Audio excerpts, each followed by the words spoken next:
a vida de um servo de Deus que amou muito o Brasil, William Edwin Entsminger, que é o autor desse hino que nós acabamos de cantar. Norte-americano, jovem, universitário, leu um folheto a respeito do Brasil, escrito pelo primeiro missionário batista que veio ao Brasil, William Book Bagby. Lá nos Estados Unidos ele leu esse folheto a respeito do Brasil. E seu coração foi tocado para que ele viesse pregar o Evangelho no Brasil. E aqui nós temos a história dele, como ele passou tantos problemas, tantos infortúnios, tantas tristezas aqui no Brasil. Seus filhinhos pequenos morreram aqui no Brasil de enfermidade, sua esposa também contraiu uma enfermidade aqui no Brasil, foram aos Estados Unidos tratar, mesmo assim ela morreu. Ele contraiu lepra aqui no Brasil, foi aos Estados Unidos tratar, curou-se, voltou ao Brasil.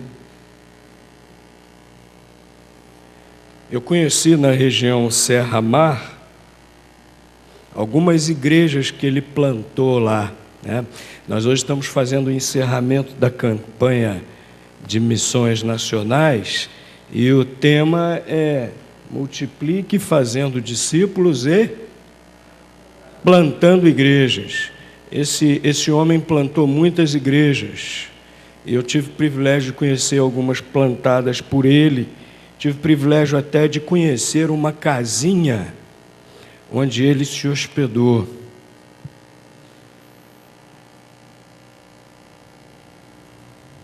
E ele mostrou que realmente amava o Brasil e foi muito usado na evangelização do Brasil. O seu corpo está sepultado lá no cemitério de Petrópolis. E ele foi o fundador do Jornal Batista, que até hoje é publicado. O homem que realmente amou o Brasil e é exemplo para nós. Ele deu a sua vida realmente pela evangelização do Brasil, né? E essa letra desse hino expressa realmente o seu amor pelo Brasil, o amor, né, deve existir realmente no coração de cada um de nós. Mais do que crermos que candidato A, B, C muda o Brasil, nós temos que estar lembrados que para um país mudar, as pessoas precisam ser mudadas. O próprio Lenin,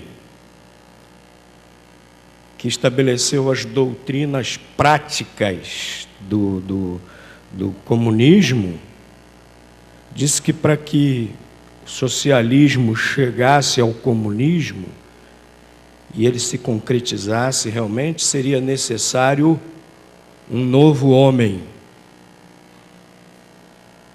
Só que o comunismo nunca conseguiu produzir esse novo homem e fracassou. Só o Evangelho do Senhor Jesus Cristo transforma pessoas. Só o Evangelho do Senhor Jesus Cristo dá a cada pessoa uma nova natureza, um novo caráter. E é assim que um grupo, uma cidade, um país pode ser transformado. É pela influência do Evangelho, é pregando o Evangelho um por um. A Inglaterra, no século XVIII, início do século XVIII, avançando, meados do século XVIII, estava à beira do precipício, em todos os sentidos. Então começou um movimento de pregação do Evangelho, pregação da Palavra de Deus, liderado pelos irmãos Wesley. Muita gente se converteu, muita gente se voltou para a palavra de Deus. Nessa época também na Inglaterra, os batistas, no bom sentido, pegaram fogo, pregavam o evangelho ativamente na Inglaterra, e graças a isso a Inglaterra foi salva do abismo. Graças a isso, essa influência se sente até hoje, os efeitos de tudo isso. A Inglaterra é o país que é hoje. Então, meus irmãos, acima de ideologias, acima de candidatos políticos, é lógico que nós temos que escolher o melhor, o que nós pensamos, analisamos, concluímos que é o melhor para o nosso país, é lógico. Somos cidadãos, temos que exercer a nossa cidadania dentro da democracia e da ordem. Mas, acima disso, precisamos lembrar que é a pregação do Evangelho que pode realmente salvar os brasileiros, pode salvar o nosso país, e devemos nos empenhar nisso. E hoje nós estamos encerrando a campanha de missões nacionais. Eu queria falar um pouco sobre esse tema muito bíblico, muito bem escolhido, né? Sobre versículo que serve de divisa e mais um outro que complementa, também aqui do livro de Atos dos Apóstolos. Abram suas Bíblias em Atos, capítulo 5, versículo 42.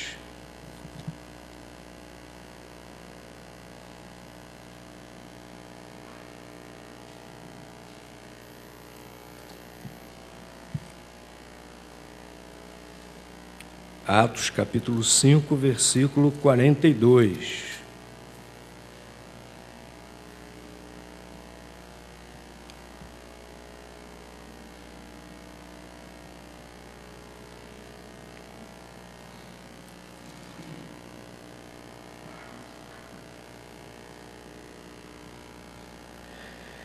E todos os dias, no templo e nas casas, não cessavam de ensinar e de anunciar a Jesus Cristo.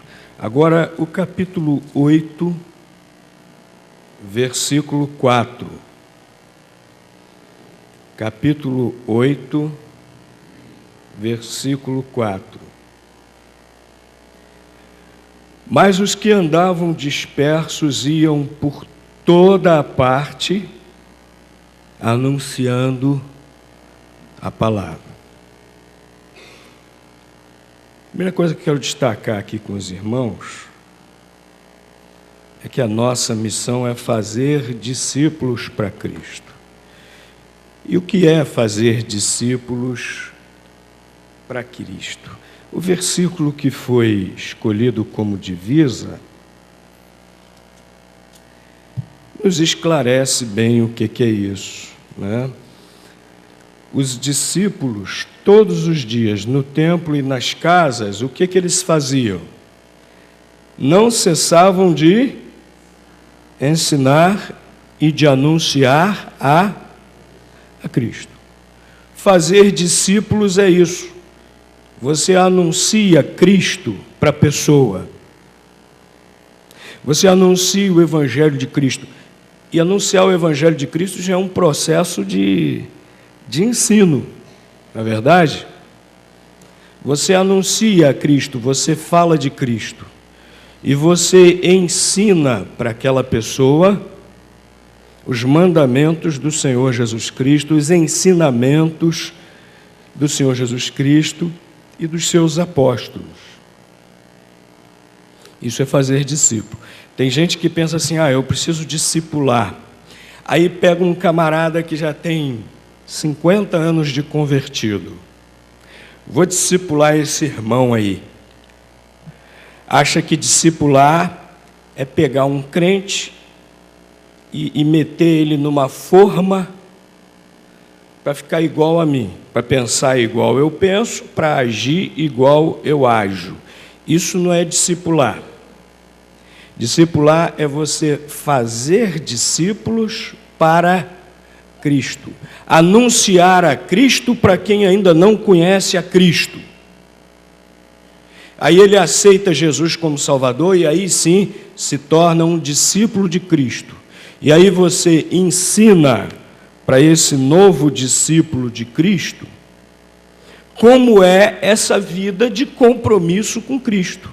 E aí você vai pegar a palavra de Deus e ensinar os ensinamentos não seus, mas os ensinamentos da palavra de Deus para essa pessoa que aceitou a Cristo como Salvador. Isso é que é fazer discípulos.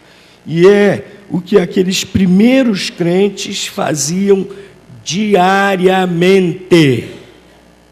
Diz aqui que era todos os dias. Quanto tempo a gente gasta fazendo discípulos para Cristo? Essa é a nossa missão. É por isso que nós estamos aqui. Há vários textos na Bíblia que falam a respeito disso. Essa é a missão do crente. O nosso caráter é o caráter de Cristo. E a nossa missão é essa aqui, é a de fazer discípulos. Jesus deixou muito claro, lá em Mateus, capítulo 28, ele fala aqui a mesma coisa que os discípulos, os primeiros crentes, estavam fazendo. Mateus, texto tão conhecido nosso, Mateus 28, 19 e 20. Portanto, ide, fazei discípulos. Discípulo é mais do que aluno. Discípulo é alguém que quer aprender para praticar. Discípulo é alguém que tem um compromisso com o seu mestre. Será que nós estamos sendo alunos ou discípulos? Às vezes nós estamos criando gorduras espirituais. Às vezes nós somos obesos espirituais, porque nós estamos nos alimentando, e pouco estamos nos exercitando, pouco estamos praticando. Às vezes nossa cabeça está ficando cheia de teoria bíblica. E às vezes nós estamos praticando pouco.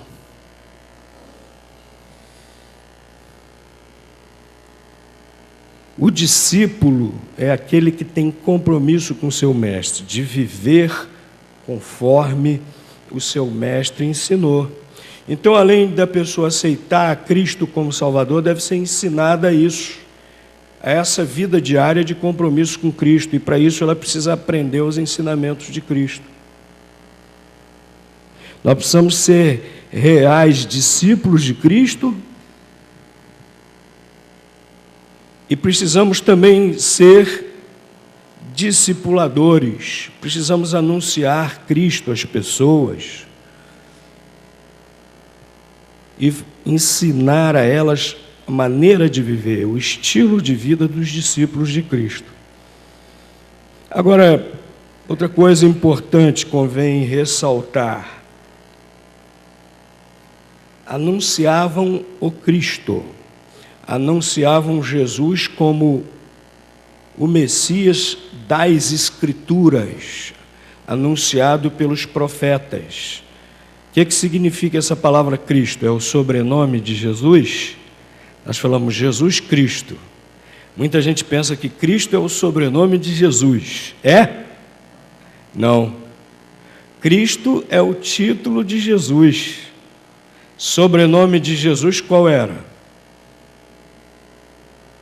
O costume dos judeus era o sobrenome ser nome do pai, né? Então, Jesus, filho de José, esse era o sobrenome dele. Cristo era título. Cristo é uma palavra que vem do grego. tradução de outra, lá do hebraico, do Velho Testamento. Cristo é a forma grega de Messias, o ungido de Deus, o prometido, que os profetas anunciaram que viria para fazer o quê? Para salvar o pecador, para resgatar o pecador, tirá-lo das trevas, tirá-lo do pecado, para ser rei de nossas vidas. Interessante que já na época que Jesus veio, já tinha uma ideia muito errada a respeito do Cristo. Os judeus já estavam esperando um Cristo que fosse o quê? Um rei terreno, um rei político que os libertaria do jugo romano e mais, transformaria Israel na potência hegemônica que dominaria todos os outros povos. Era isso que os judeus estavam esperando, era esse o Cristo que eles esperavam. Meus queridos, e hoje também há muitas ideias a respeito de Cristo.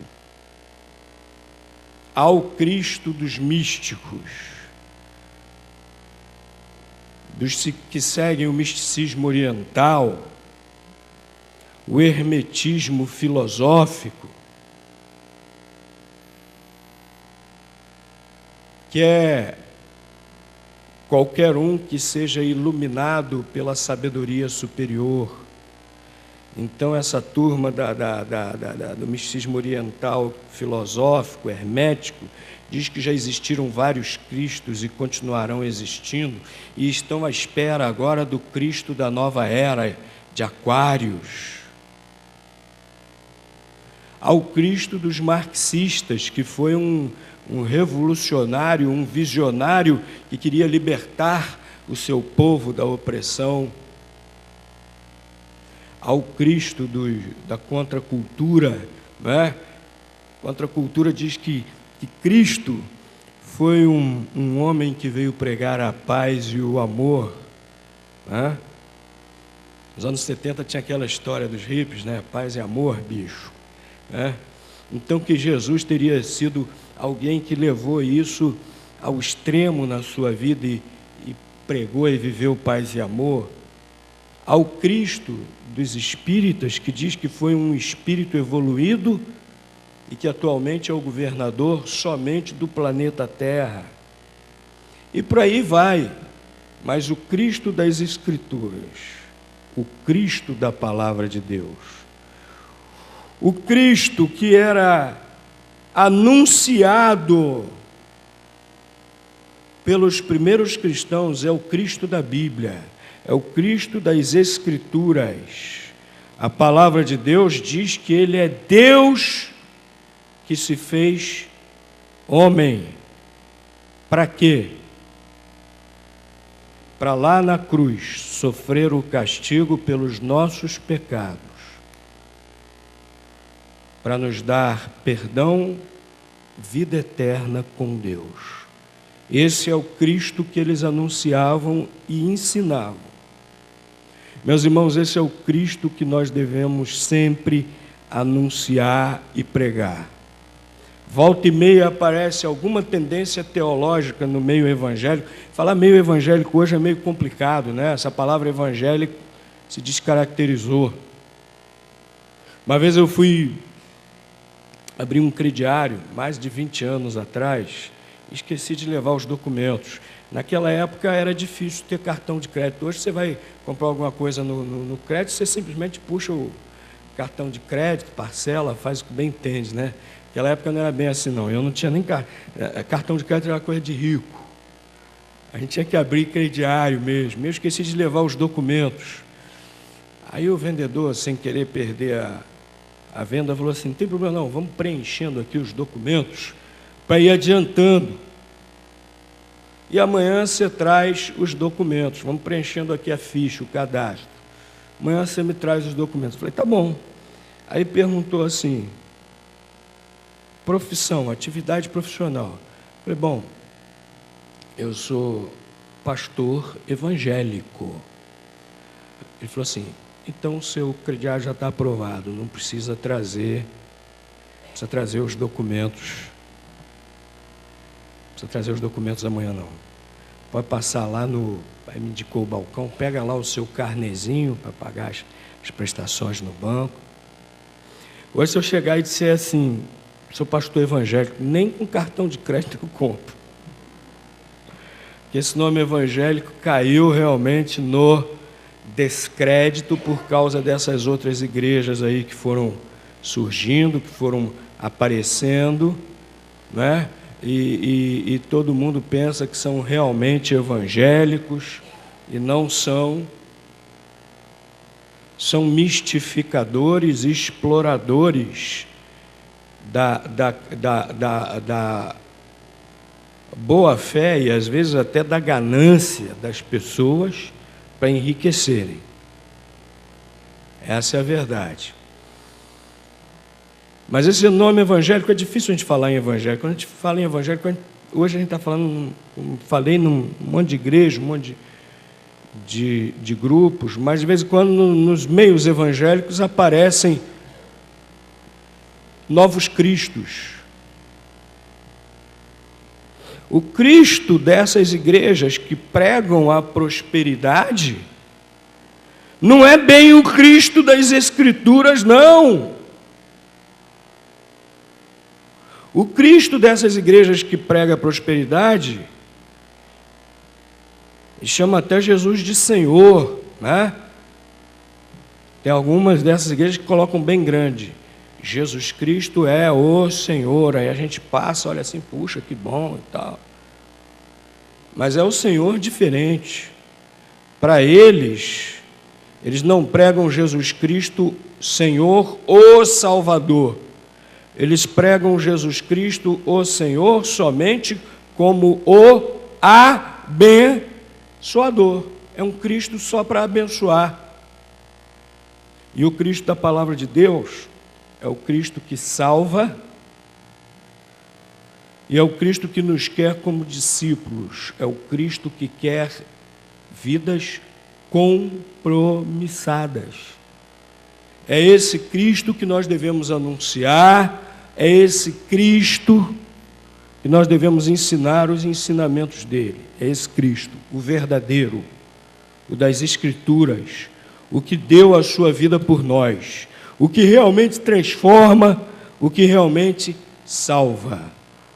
É esse, é missão nossa, anunciar Jesus o Cristo e ensinar os seus ensinamentos, para que cada pessoa viva de acordo, viva em obediência aos ensinamentos de Cristo. Agora, essa nossa missão, ela implica também em plantar novas igrejas. Vejam aí o capítulo 8, versículo 4. Nós lemos. Diz que por onde os crentes iam passando, eles iam fazendo o quê? Capítulo 8, versículo 4. Onde os crentes iam passando, o que eles iam fazendo? Anunciando a palavra, pregando Cristo e ensinando os ensinamentos de Cristo, ensinando a palavra de Deus, por onde eles passavam. O que eles antes faziam em Jerusalém, no templo e de casa em casa, agora por onde eles passavam, eles iam fazendo. Diz aqui que eles foram dispersos. O que aconteceu? Que espalhou os crentes, que dispersou os crentes de Jerusalém. O que aconteceu? Perseguição. E por onde eles iam passando, eles iam pregando o Evangelho. E aí o que acontecia como consequência? Cada lugar que eles chegavam, eles pregavam o Evangelho. Por onde eles iam passando, iam pregando o Evangelho. Como consequência disso, o que acontecia? Iam sendo plantadas novas igrejas. Olha, meus irmãos, como consequência da nossa missão, como implicação direta da nossa missão, está o plantar, o organizar novas igrejas. Aqueles crentes chegaram em Samaria, fugindo da perseguição, pregaram o evangelho, testemunharam de Cristo. O que aconteceu? Pessoas se converteram, surgiu ali uma nova igreja. Se nós estamos cumprindo a nossa missão de pregar o evangelho, isso também vai implicar em implantarmos novas igrejas. A pregação do evangelho, o anúncio do evangelho não implica somente no crescimento numérico da nossa igreja aqui, também implica no surgimento, na plantação de novas igrejas. E a gente precisa cuidar dessas novas igrejas que vão surgindo. Aqui nesse capítulo nós vemos que a igreja de Jerusalém teve o cuidado de enviar para lá os seus melhores pastores. Vejam aí o versículo 14. Os apóstolos, pois, que estavam em Jerusalém, ouvindo que Samaria recebera a palavra de Deus, enviaram para lá Pedro e João, apóstolo Pedro e apóstolo João. Eles ouviram lá em Jerusalém, eles ficaram até espantados. O quê? Samaritanos se convertendo? Que história é essa? Os judeus desprezavam os samaritanos, né? Mas o evangelho não tem nada disso não. O evangelho vai quebrando as barreiras, vai rompendo as barreiras. E aí, quando eles souberam dessa nova igreja lá, desses novos crentes em Samaria, mandaram os melhores, Pedro e João, não só para ver o que estava acontecendo lá, para comprovar isso, mas também para ajudar Filipe a começar a cuidar dessa nova igreja. E nós vemos também, mais adiante, no capítulo 11, se eu não me engano, capítulo 11, esses mesmos crentes que foram dispersos pela perseguição, quando eles chegaram em Antioquia da Síria, pregaram o evangelho, muita gente ali se convertendo. O que a igreja de Jerusalém fez? Mandou para lá também um excelente obreiro, um excelente pastor. Sou fã dele, quase que o nome de Elton foi Barnabé, quase, por pouco. O Erzique falou, não, vamos misturar os nossos nomes e tal, não é? Já pensou a gozação na escola? Barnabé, né? Nome diferente. Sempre, não é? Eu sou fã de Barnabé. A igreja de Jerusalém mandou para lá, um dos melhores obreiros para ajudar a cuidar daquela nova igreja que estava surgindo. Meus irmãos, é implicação muito grande da nossa missão plantar novas igrejas. Às vezes nós pensamos que é só fazer, que obra missionária é só chegar, pregar o evangelho, organizar ali uma nova igreja, dar no pé para outro lugar. Não é bem assim não. Tem que regar, tem que adubar a plantinha que está nascendo, que está crescendo. Isso é obra missionária. Eu lembro que quando se aproximava o centenário dos batistas brasileiros, fizeram uma meta grandiosa de organizar não sei quantas mil novas igrejas. E começaram a organizar novas igrejas nessa correria. Pregava o evangelho, batizava e tal, organizava logo a igreja e tal, e corria para outro lugar. Meus irmãos, que coisa triste que muitas dessas novas igrejas que foram fundadas só para atender essas metas numéricas, se na correria, muitas delas hoje não existem mais. Fecharam suas portas. Foram plantinhas que não foram regadas, não foram adubadas, não foram cuidadas. O próprio cuidado do apóstolo Paulo, na sua primeira viagem missionária, passou ali pelo sul da Galácia, organizando novas igrejas. No retorno dessa sua primeira viagem missionária, diz que ele passou novamente por aquelas igrejas que ele tinha organizado, confirmando,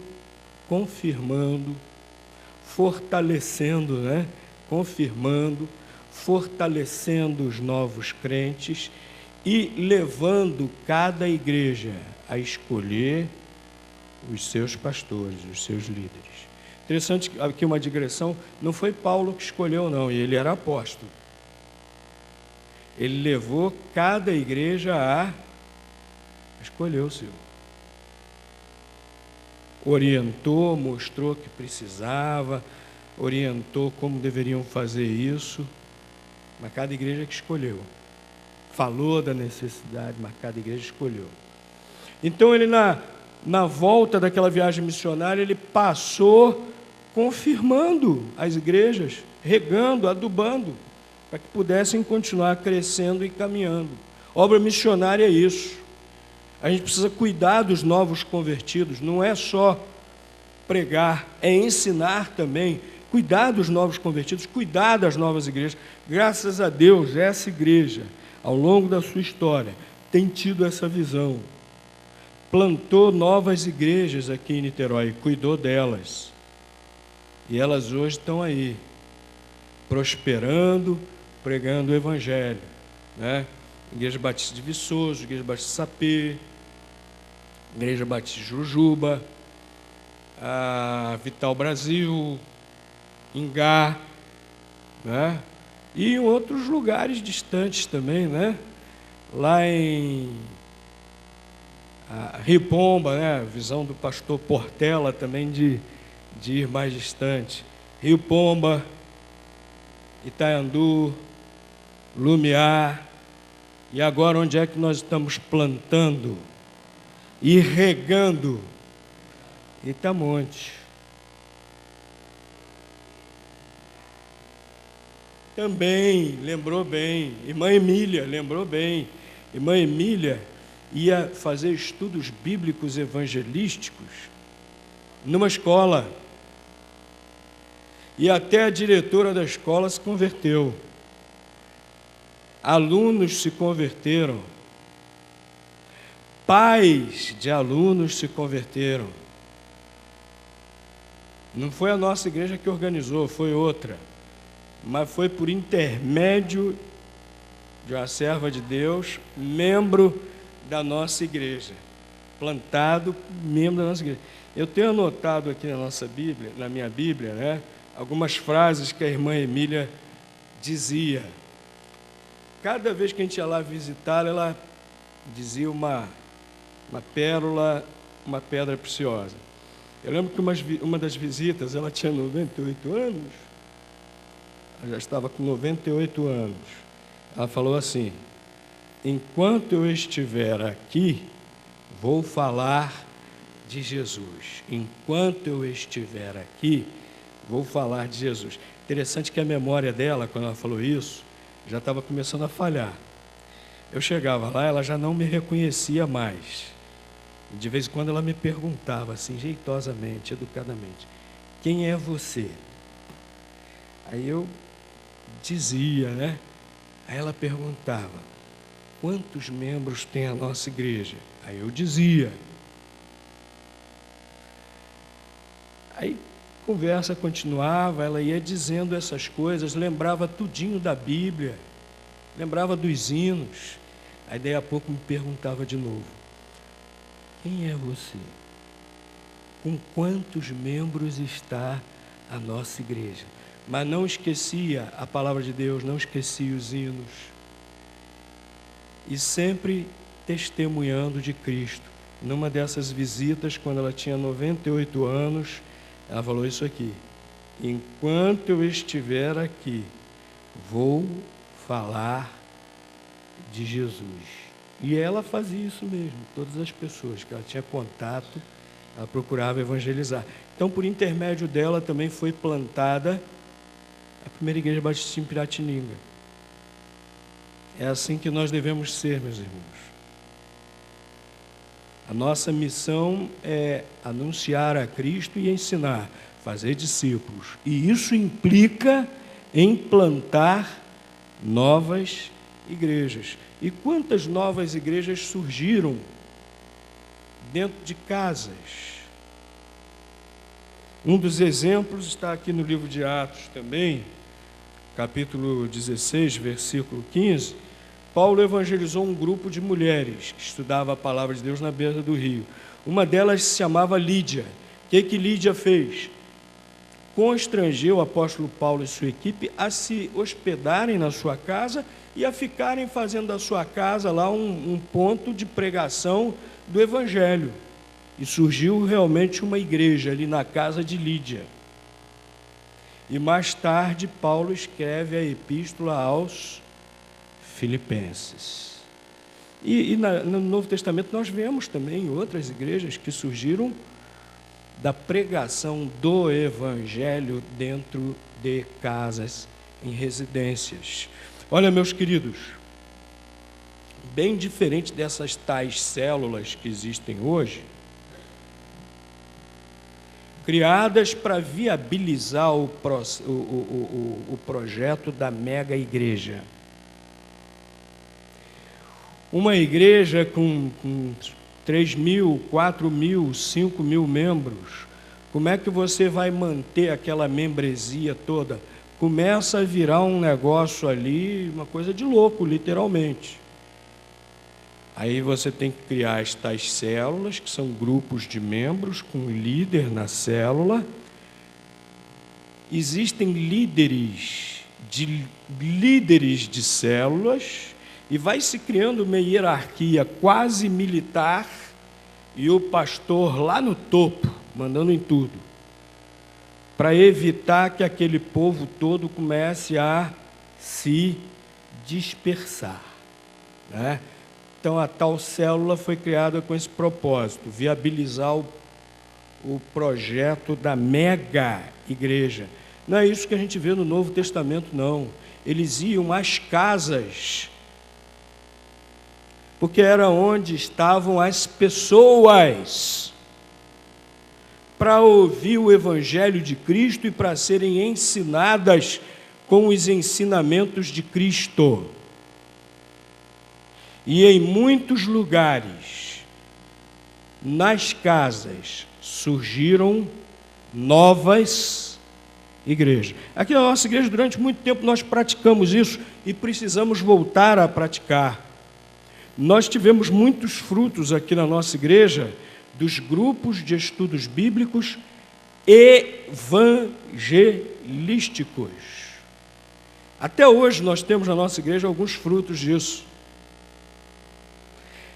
Sextas-feiras à noite nós nos reunimos nas residências, temos estudos bíblicos planejados, sequenciados, com preletores orientados, treinados, e ali era pregado o Evangelho e eram ensinados os ensinamentos para as pessoas. As pessoas, quando se convertiam, já estavam até orientadas sobre a vida cristã. Eram evangelizadas e ensinadas. E temos tantos frutos bons aqui na igreja. Precisamos reiniciar isso. Abra a sua casa para a evangelização dos seus parentes. Abra a sua casa para a evangelização dos seus amigos. Porque não adianta nada nós nos reunirmos nas casas só os crentes. Não adianta nada. Eu fui uma vez a uma igreja e um membro da igreja falou todo orgulhoso: tal dia as células da nossa igreja se reúnem. Eu perguntei para aquele irmão: e elas, as tais células, evangelizam? Não, o objetivo da célula é comunhão. Eu não vou ficar discutindo, não vou ficar criando caso na igreja dos outros, né? Fiquei calado. Mas o que a gente vê aqui não é nada de célula com objetivo de comunhão. O que nós vemos aqui é que eles todos os dias se reuniam nas casas para quê? Para evangelizar, para falar de Jesus, para anunciar o Evangelho para quem precisava ouvir. Eles iam nas casas dos parentes, dos vizinhos, dos amigos, lá onde eles estavam, para falar de Jesus, onde eles estavam. E iam ao templo também. O texto diz que eles iam ao templo, por quê? Porque era lá onde as multidões estavam. Era a grande praça de Jerusalém, era o pátio do templo. E as pessoas que se dirigiam para lá, eles iam lá também. Era o único lugar onde comportava também aquela multidão que era a igreja, mais de 5.000. E era para onde as pessoas se dirigiam, então eles iam para lá para anunciar a Cristo. Nós precisamos fazer isso também mais, estamos fazendo e precisamos fazer mais, de sair também para onde estão as multidões. Está chegando o dia da Bíblia aí, nós vamos para a praia. Vamos para a praia de novo. Pastor Manuel já está aí de novo, botando o pezinho na rua, atrás dos órgãos públicos para pegar todas as permissões. Vamos para a praia de novo. Pregar o Evangelho, eles iam para onde as multidões estavam, nós precisamos ir também para onde as multidões estão para pregar o Evangelho.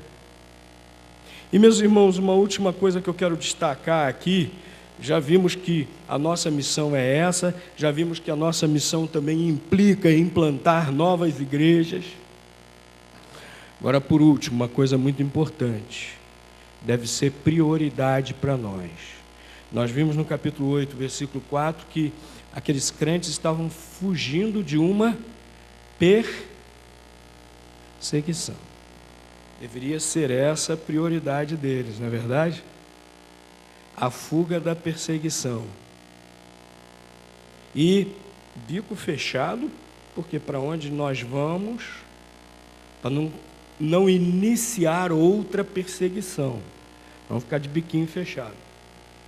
Nada disso. Por onde eles passavam, eles pregavam o Evangelho. A prioridade deles continuava sendo pregar o Evangelho, ensinar os ensinamentos de Cristo e plantar novas igrejas. Continuava sendo a prioridade deles. Tem sido a nossa prioridade, irmãos? Precisa ser. Se nós queremos realmente ver o Brasil diferente, se nós queremos realmente ver os nossos queridos salvos, precisa ser a nossa prioridade realmente. Imagina você entrar no céu e constatar seu marido, sua esposa não está lá. Imagina você entrar no céu e constatar que seu filho não entrou lá. Imagina você entrar no céu e constatar que seu melhor amigo não entrou, seu vizinho. Maravilha, né? Nós podermos entrar no céu de mãos dadas com todo mundo que a gente se relaciona, que a gente ama. Maravilha. Para isso a gente precisa pregar o Evangelho. Maravilha a gente vê o Brasil mudado, com outra mentalidade. Para isso a gente precisa pregar o Evangelho. Precisa ser a nossa prioridade. Por onde nós formos, como aqueles primeiros cristãos, por onde nós formos, nós precisamos testemunhar de Cristo. Nós precisamos anunciar o Evangelho. Que isso seja real, que isso seja verdadeiro na nossa vida, como foi na vida daqueles primeiros crentes, como foi na vida de William Edwin Ensminger, como tem sido na vida de muitos crentes, que isso seja real em nossas vidas.